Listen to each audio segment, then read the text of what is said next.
For the liberation of. Bharat ने 1971 में पाकिस्तान से किसकी मुक्ति के लिए लड़ाई लड़ी थी?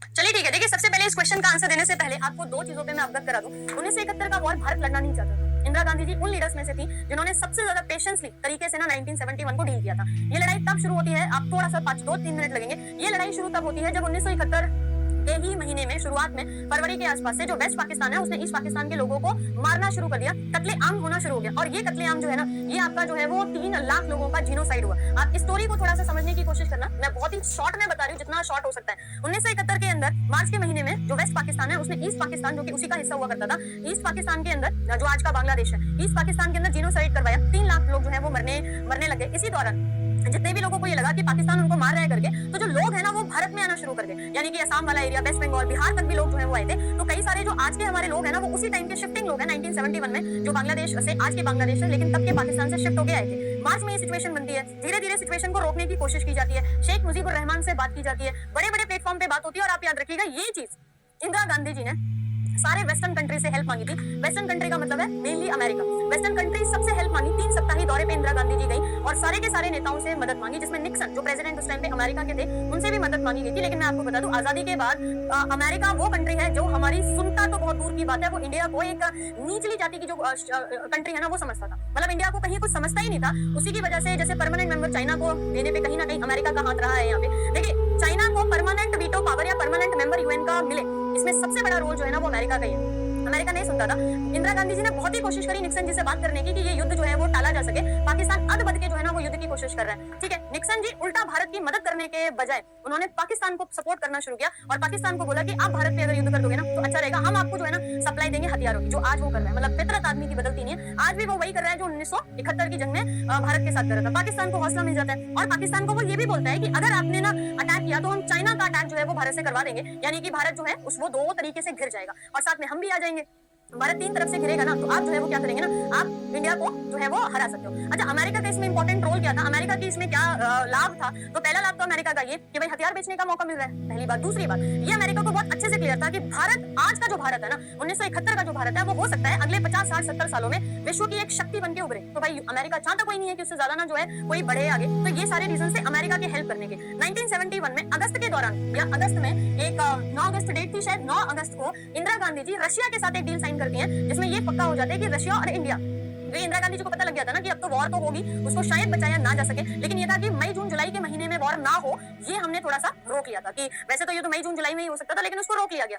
रशिया के साथ अगस्त में डील होती है और अगस्त में रशिया के साथ डील होते के साथ ही अमेरिका बिल्कुल खिलाफ हो जाता है भारत के और पाकिस्तान और चाइना को प्रवोक करता है कि जल्दी से वॉर करो, जल्दी से वॉर करो। 3 दिसंबर 1971 को शाम के 5:30 बजे के बाद इंदिरा गांधी जी जो है वो संबोधन करती हैं, भारत को रेडियो ब्रॉडकास्टिंग होती है, ये बोलते हुए कि जो पाकिस्तान है उसने भारत के 11 एयर बेसिस पे हमला कर दिया है, जिसमें आगरा भी जो है वो शामिल था। ठीक है, आगरा और उसके जैसे कई सारे हमारे आगरा है, जैसलमेर है, लुधियाना है, ऐसे करके 11 एयर बेसिस पे हमला कर दिया जाता है। फिर इंडिया जो है वो भी अटैक करती है। ठीक है, इंडिया भी सामने से जवाब दे रही है। ये युद्ध विराम हुआ था 13 दिसंबर को ये युद्ध जो है वो विराम हुआ था। कैसे? जब पाकिस्तान की सेना ने आत्मसमर्पण जो है वो इस युद्ध में कर दिया था। अच्छा, मैं इतनी सारी स्टोरी आपको इस युद्ध से लेके क्यों बता रही हूँ? क्योंकि आपको यहाँ पे समझना पड़ेगा रशिया का रोल। आप ये देखो, ये सारे वो एरियाज हैं, इन एरियाज में जो है वो बेसिकली चीजें खराब हो रही थी और यहाँ पे लाहौर से लेके जम्मू कश्मीर से लेके जोधपुर, नई दिल्ली, कलकत्ता, आगरा, इन सारे एरिया पे यहाँ पे क्या हो गया, पाकिस्तान ने full scale war against India जो है वो लॉन्च कर दिया गया। तो भारत भी पीछे हटने वाला नहीं था। इस पूरे सिचुएशन में आपको जो स्क्रीन पे 3 लोग नजर आ रहे हैं वो आपको अमेरिका, रशिया और हमारी इंडिया,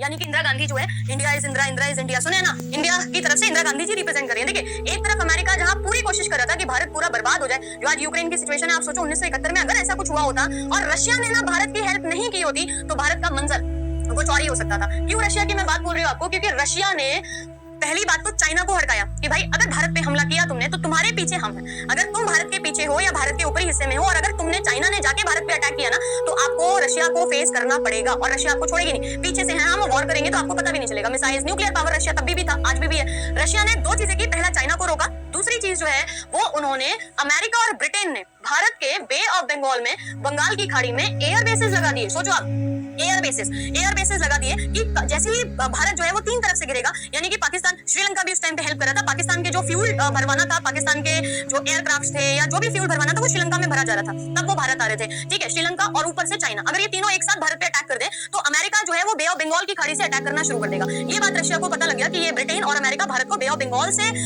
घेरने की कोशिश कर रहे हैं, राइट। उसी के चलते रशिया ने अपना nuclear submarine aircraft Bay of Bengal में उतारा और रशिया ने उन दोनों के रास्ते, यानी कि जो ये न्यूक्लियर सबमरीन जो रशिया ने उस टाइम पे जो है वो लॉन्च किया था, इस तरीके से अगर इसमें देख पा रहे हो, क्योंकि ओरिजिनल पिक्चर है तो बहुत पुरानी पिक्चर्स हैं, रशिया ने अपना सबमरीन ब्रिटेन और अमेरिका के बिल्कुल सामने जाके खड़ा कर दिया कि भाई देख लो, सामने जो तुम्हारे खड़ा है ना वो रशिया है, और रशिया के पास न्यूक्लियर सबमरीन है कि अगर एक सबमरीन एक भी न्यूक्लियर अटैक किया तो आपके दोनों शिप्स जो है वो पूरी तरीके से तबाह हो जाएंगे। उसके चलते अमेरिका और ब्रिटेन पीछे की तरफ खिसके, चाइना ने मना कर दिया कि हम वॉर नहीं करेंगे, रशिया ने तो हमको नहीं छोड़ेगा।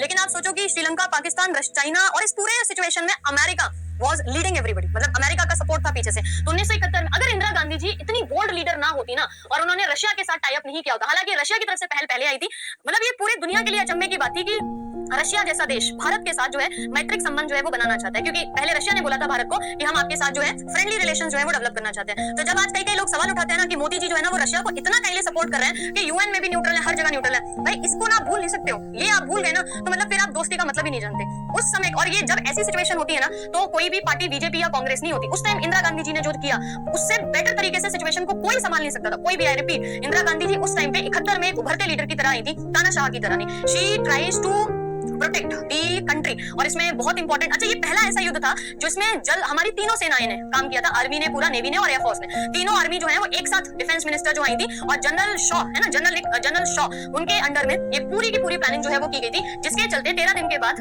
जो पाकिस्तान है उसने सरेंडर किया था और अमेरिका को हमने बहुत ही क्रिटिसाइज्ड वे में ना, उसके बाद हम अमेरिका को ना बहुत ही क्रिटिसाइज्ड वे में लिए, हालांकि शायद सिचुएशन जो है वो चेंज हो सके, ऐसा सोच के जो है वो अमेरिका से, देखिए आप ट्रेड बंद नहीं कर सकते हो किसी भी कंट्री के साथ, लेकिन ये है कि हमें ये समझ आना चाहिए कि आपके लिए कौन इंपॉर्टेंट है और कौन नहीं है। जब आप दुनिया में बैठे हो ना, 196 कंट्रीज और साथ में 204 टोटल कंट्रीज बैठी है ना, यू कैन नॉट बी, मतलब दुश्मन नहीं बना सकते हो, लेकिन दोस्त अच्छा किसको बनाना है ना, ये आपको डिसाइड करना पड़ेगा। तो this is the story of 1971 in a just, इसकी फुल आपके लिए एक वीडियो भी आएगी।